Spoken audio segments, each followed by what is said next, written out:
ہمارے یہاں ایک عامل صاحب ہیں جو عملیات کے ذریعے چوری کی چیزوں کے بارے میں بتاتے ہیں کہ آپ کی چیز کس کے پاس ہے، تو کیا ایسا کرنا جائز ہے؟ بسم اللہ الرحمن الرحیم وبہ نستعین۔ چوری کرنا یہ شریعت اسلامیہ میں نہایت ہی گھناؤنا اور سنگین جرم ہے، گناہ کبیرہ ہے، بلکہ کسی دوسرے آدمی کی رضامندی اور خوشنودی کے بغیر اس کی کوئی چیز لے لینا یہ بھی جائز نہیں ہے۔ حضور اکرم صلی اللہ علیہ وسلم کا ارشاد ہے، لا یحل مال امرئ مسلم الا بطیب نفس منہ، کہ کسی مسلمان کا کوئی مال یا کوئی چیز اس کی خوش دلی کے بغیر لے لینا یہ جائز نہیں ہے۔ اگر کسی آدمی کی چوری ہو گئی تو اسے چاہیے کہ وہ چوری کی ہوئی چیز کے بارے میں پولیس اسٹیشن میں شکایت درج کرائے، یا یہ کہ اپنے تئیں خوب تحقیق کرے۔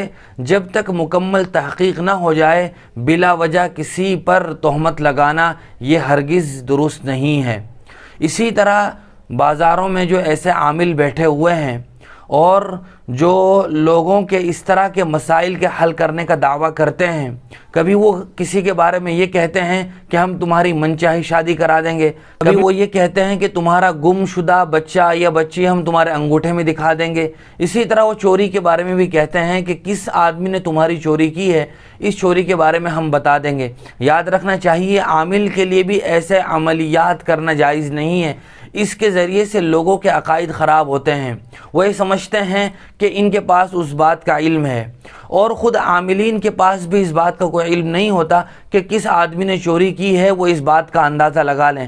اگر یہ ممکن ہوتا تو پھر چوریوں کی جو اتنی شرح دن بدن بڑھتی جا رہی ہے تو پھر تو کسی بھی چور کو پکڑنا بالکل آسان ہو جاتا، اور یہ اتنے سارے قوانین، اتنے سارے کیمرے اور اتنی ساری نگہداشت، حفاظت کرنے کی کوئی اتنی پریشانیوں کی ضرورت نہیں تھی۔